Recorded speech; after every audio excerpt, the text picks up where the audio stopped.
सदगुरु सुखराम जी महाराज ने धन्य हो धन्य हो धन्य हो। आज का हमारा विषय है आत्म साक्षात्कार। जो बाहर परमात्मा है वह भीतर में आत्मा है। बाहर के परमात्मा को तो कोई पा नहीं सकता, भीतर की आत्मा को जरूर पा सकते हैं। तो उसको पाने का क्या प्रमाण है, कैसे समझे कि हमें आत्म साक्षात्कार हो गया।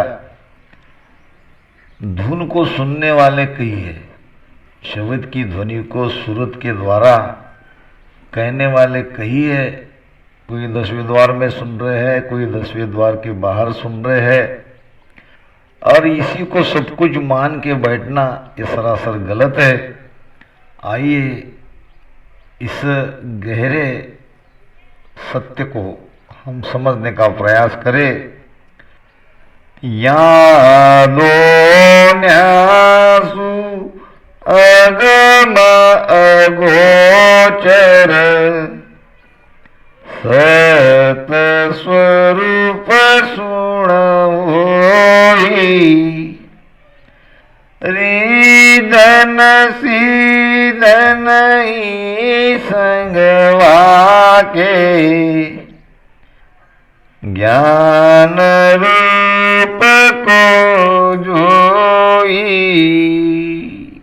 किसकी प्राप्ति करनी है और उसका रूप कैसा है। या दोन्यासु अगम अगोचर। अगम जिसकी जानकारी नहीं है, जो समझ से परे है, अर्थात परे समझ के आगे गम सेन से बारा के सुखराम सुनो बैरागी वो सत्सबद हमारा। तो अगम कहते हैं समझ के परे, अगोचर कहते हैं गोचर नाम आंख, आंखों से परे। अब आंखें कितने प्रकार की है, ये भी आंख है, चर्म चक्षु, और ये हृदय रूपी भी आंखें हैं, और तीसरे है सूरत रूपी नेत्र। या नेणा नहीं देखिया अजब अनुपम चेन सुखराम सूरत सु देख कर अब भाकत हूँ बेन। तो सूरत रूपी भी नेत्र है। अब जो चर्म चक्षु से, हृदय के चक्षु से, सूरत रूपी नेत्रों से भी अगोचर है, इसके भी करे परे है, उसका स्वरूप कैसा है तो सत्य। या दो न्यासु यानी माया ब्रह्म के परे, वो माया और ब्रह्म में नहीं है। जब तक माया है तब तक वो पद नहीं, या जब तक हम ब्रह्म की शून्य की स्थिति में भी चले जाएंगे तब तक उस पद को प्राप्त नहीं किया। या दो न्यासु अगम अगोचर, इस माया ब्रह्म से वो अगम है। सत्य स्वरूप सुन होई, सत्य स्वरूप है। सत्य स्वरूप क्यों न्याव है, क्यों न्याव, क्यों उसका नाम सस्वरूप क्यों है। वो सत्य है। किसका स्वरूप सत्य है, हमारा ही स्वरूप सत्य है, हमारी ही आत्मा सत्य है, और दूसरा कोई सत्य संसार में नहीं है। रीद नसीद नहीं संग वाके, वहां रिद्धि सिद्धि नहीं है, वो रिद्धि सिद्धि से भी परे है।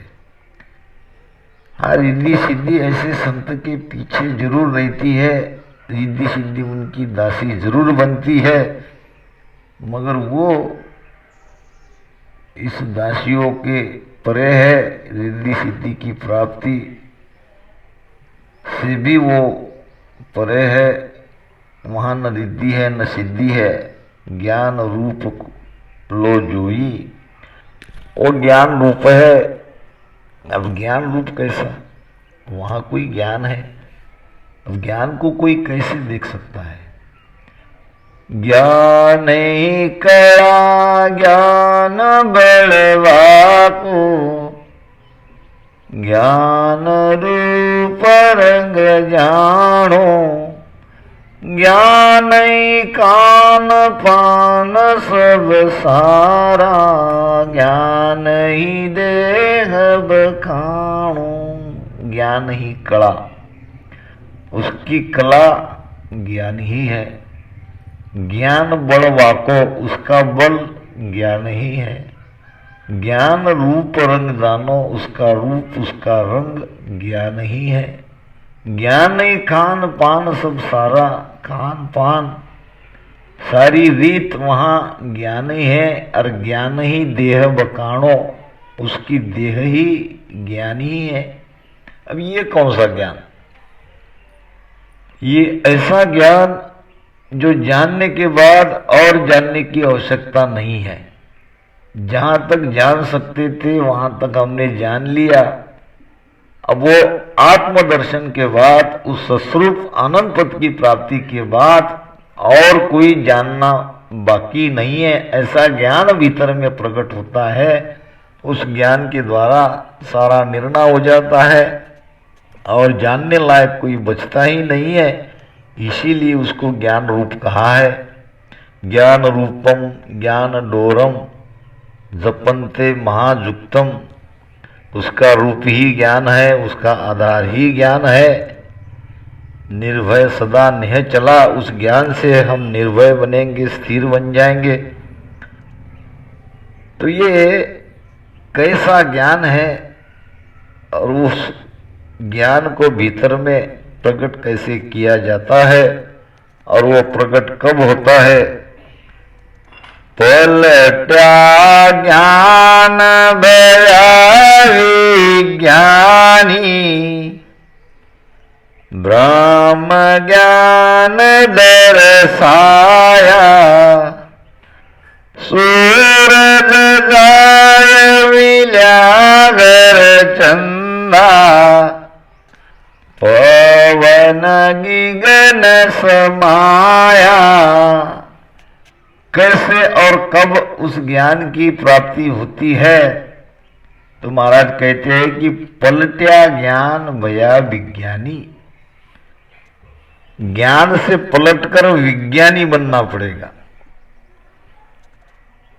ज्ञान ये बुद्धि का विषय है, ज्ञान ये विवेक का विषय है। ज्ञान से विज्ञान में जाओ। विज्ञान किसको कहते हैं? विज्ञान उसे कहते हैं जिसको भूत भविष्य वर्तमान का ज्ञान भीतर में हो जाता है, उसको ही विज्ञान कहते हैं। विज्ञान का दूसरा अर्थ ये भी है कि जो बात प्रूफ हो गई, एक बार उसका विज्ञान समझ गया तो वो चीज कहीं भी किसी भी स्थान पे, देश काल स्थान पे उसमें कोई परिवर्तन नहीं होता है। उसकी खोज हो गई, वो वस्तु प्रूफ हो गई, इसको भी विज्ञान कहते हैं। पलट्या ज्ञान भया विज्ञानी, ब्रह्म ज्ञान दर्शाया, तब उस आत्म साक्षात्कार होता है, तब उस आत्मा की अनुभूति होती है, तब सत्स्वरूप का ज्ञान होता है। सूरज जाय मिल्या घर चंदा, और पवन गिगन समाया। पवन नाम वायु, 10 प्रकार के वायु जिसके ब्रह्मांड में जाके समा जाते हैं, वही आत्म साक्षात्कार कर सकता है। हम जो एक श्वास लेते हैं वो 10 प्रकार का पवन, 10 प्रकार के क्रियाएं भीतर में होती है। प्राण अपान व्यान उदान समान, नाग पूर्णम किरकिल धनंजय देवदत्त, ऐसे 10 प्रकार के वो प्राण है। तो वायु पर जिसका नियंत्रण है, इस पवन को जो अपने बस में कर लेगा वही उस पद तक पहुंचेगा। हम सांसों सांस में राम राम कर रहे हैं। जरा इसको कभी हमने विचार किया इसका कि श्वासों श्वास में महाराज ने क्यों कहा है? सांस सांस जे नर सिमरन कर है तामे आबिर जागे, और नाद बिंद बेड़ा चढ़ जावे ध्यान गिगन में लागे। तो श्वासों को ब्रह्मांड में चढ़ाने से ध्यान जरूर लगेगा और ध्वनि भी सुनाई देगी, मगर आत्म साक्षात्कार नहीं होगा। इसको तो श्वासों श्वास में रटन करना पड़ेगा। श्वास जो अंदर जाती है और अंदर से जो बाहर निकलती है, ये दोनों आती जाती श्वास में हम राम राम का रटन करते हैं, यानी योग की भाषा में हम प्राणायाम करते हैं। प्राणायाम यानी प्राणों का अयम, प्राणों पर नियंत्रण। इसी एक श्वास से ये भीतर में 10 प्रकार के जो हमारे कार्य है, इस सबको पवन ही कहा जाता है, वायु ही कहा जाता है। गगन चढ़न का पवन है न्यारा। अब जो पवन को ब्रह्मांड में चढ़ा देता है, हम कहते हैं कि हमारा ध्यान लग गया। ध्यान लगने का प्रमाण ही यही है कि ये संपूर्ण वायु ऊपर चली जाए, वायु हमारे बस में हो जाए, वायु पर हमारा कंट्रोल हो जाए, तभी ब्रह्म ज्ञान की प्राप्ति होगी, तभी आत्म साक्षात्कार होगा। लागा ध्यान कवरत पाई, सूरत निरत रामेरा, मन सो पवन सबद मिलतीनो, हुआ आडगर भेड़ा। केवल श्रुति और शब्द का आधार लेके ध्यान लगना, ये कहना अब सरासर गलत है। साखियां है, प्रमाण है, वाणी जी है, महाराज का ज्ञान हमारे सामने है। लागा ध्यान खबर तो पाई, सूरत निरतरा मेला। श्रुति निर्ति शब्द के साथ लगी हुई रहती है, ये बात पक्की। मन सो पवन, अब वहां मन भी आना चाहिए, तो वहां सारे 10 प्रकार के हमारे प्राण भी वहां आने चाहिए। मन सो पवन सबद मिल तीनों, हुआ आदगर भेड़ा। जब ये मन भी यहां आ जाएगा, जब पवन भी यहां आ जाएगा, जब ये श्वासा हमारी ऊर्ध्व गति को प्राप्त होगी, शब्द के साथ में श्रुति नीति तो रहेगी, तब कह सकते हैं कि हमारा ध्यान लग गया। नहीं तो ध्यान लगना ये कहना ही गलत है। महाराज ने किसी भी चीज को छोड़ा नहीं है, सारा निर्णय किया है। आवश्यकता है वाणी को पढ़ने की, वाणी को देखने की। वाणी कोई पूजा की वस्तु नहीं है, केवल आरती करने के लिए नहीं है। पलट्या ज्ञान भया विज्ञानी, ब्रह्म ज्ञान दर्शाया, सूरज जाए मिल्या घर चंदा। ये बड़ी बात महाराज बता रहे हैं। अभी सूरज क्या है और चंद्रमा क्या है, और कैसे सूरज ही चंद्रमा में मिलता है। यहां सौदागिरी में भी एक बात कही है, सूरज जाए मिल्या घर चंदे, शिष्य सदगुरु की झोलिया। शिष्य सदगुरु की झोली में कब चला जाता है, जब यह सूरज चंद्रमा को मिलता है। अब ये कोई बाहर के सूरज और बाहर की चंद्रमा नहीं है, भीतर में ही वो सूरज है, भीतर में ही वो चंद्रमा है।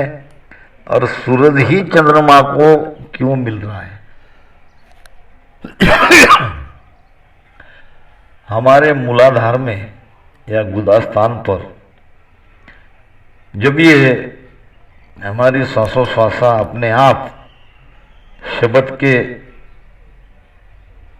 इस प्रभाव से या सत्शब्द की जागृति से जब हमारी संपूर्ण चेतना पिंड से ब्रह्मांड की ओर निरंतर प्रवाहित होती रहती है, तो उसमें या गुदा स्थान से एक आतिशी किरण, एक वायु जो गर्म रहती है, इसको कहा है महाराज ने सूरज। यह निरंतर ऊपर चढ़ती है और उसका ये ईड़ा नाड़ी से संपर्क होने से वो जो जहरीली वायु है वो अमृत में परिवर्तित होती है। अब ये निरंतर वो क्रिया होती रहती है। अब जिसको इस पिच्चिम का भेद है, रीढ़ की हड्डी के भीतर से जिसकी प्राण ऊर्जा ऊपर चढ़ी है, वही इस बात को जानेंगे। वो नहीं कह सकेंगे कि इस बारे में जो केवल सूरत और शब्द का आधार लेके ही कहते हैं कि हम वहां पहुंच गए। महाराज ने बताया कि महाराज कहते हैं कि भाई 10वें द्वार अखंड धुन गाजे, सदगुरु पदवी मुना को साजे। बस अखंड धुन को ही सुनते हैं और अपने आप को सदगुरु मानते हैं, सदगुरु पद में पहुंचने का दावा करते हैं। वो ये सारी चीजें आपको नहीं समझा सकते। तो ध्यान के अंदर गहराई की अनुभूति क्या होती है, ये मैं आपको बता रहा हूं। तो इस प्रकार से एक गर्म वायु निरंतर मूलाधार से कहो या गुदा से कहो, रीढ़ की हड्डी के अंदर से निरंतर प्रवाहित होती है शब्द के प्रताप से। और वो ईड़ा नाड़ी से उसका संपर्क होता है और ईना नाड़ी के कारण ये ईड़ा नाड़ी चंद्र नाड़ी है, चंद्र सौर है, शीतलता का प्रतीक है। और उसके साथ उसका संयोग होने से इस जहरीली गर्म वायु का रूपांतर अमृत में हो जाता है। ये योग मार्ग में भी बताया है।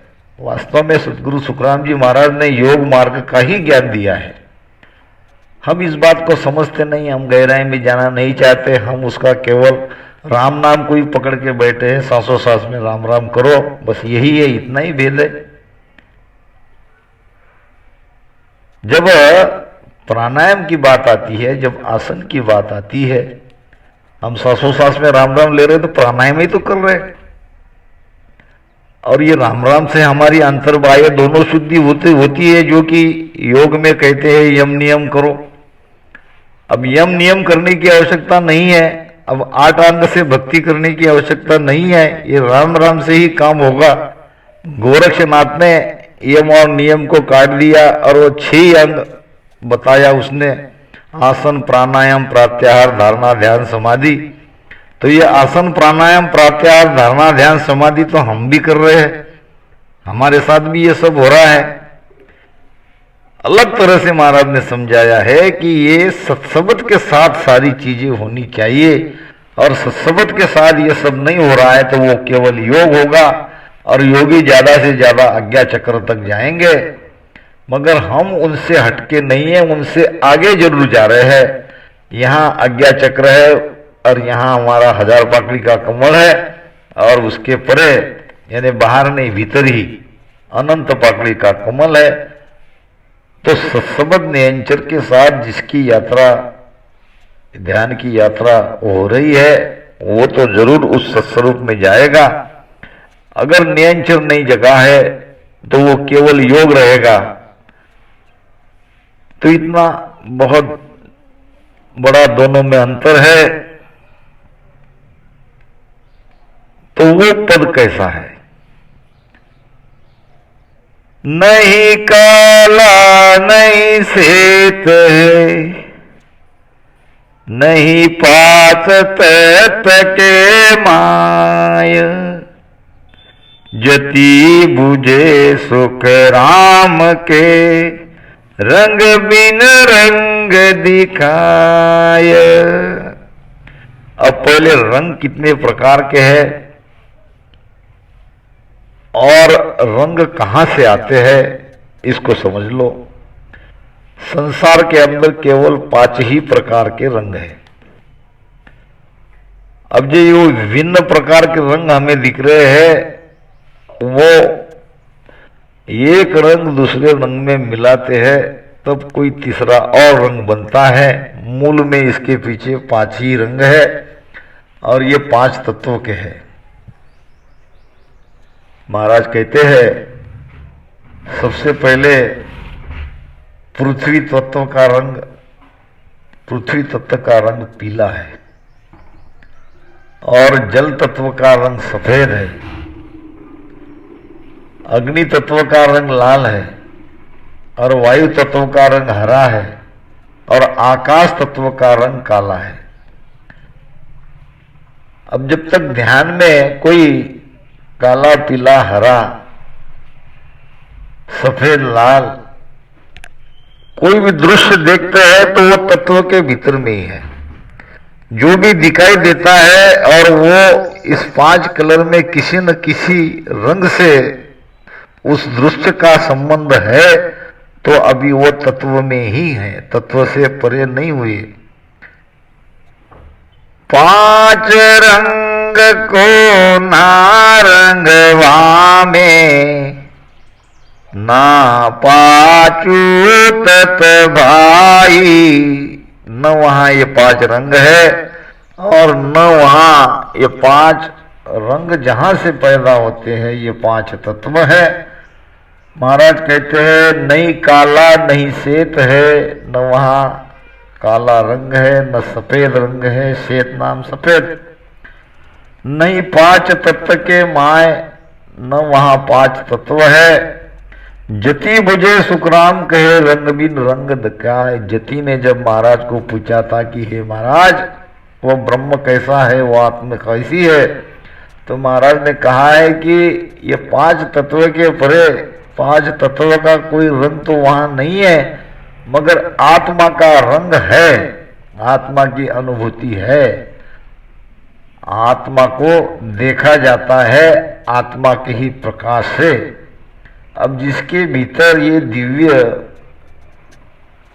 नेत्र खुल गए वही उस आत्मा को देख सकता है, बाकी तो सब उसकी शोभा कर सकते हैं।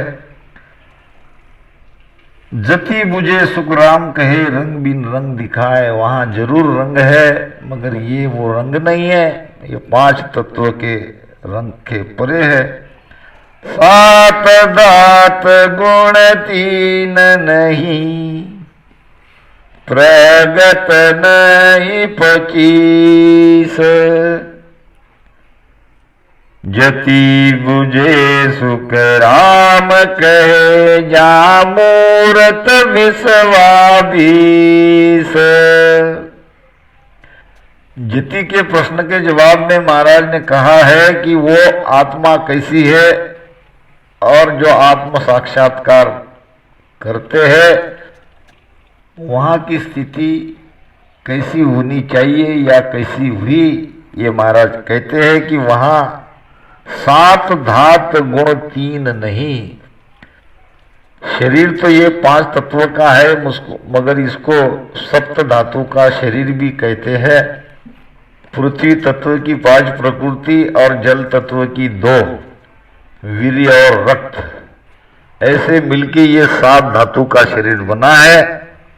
7 धात गुण 3 नहीं, रजतम सत्व, ये 3 देवता के प्रतीक, ये 3 गुण जब तक हमारे भीतर है गुणों से पार होना पड़ेगा।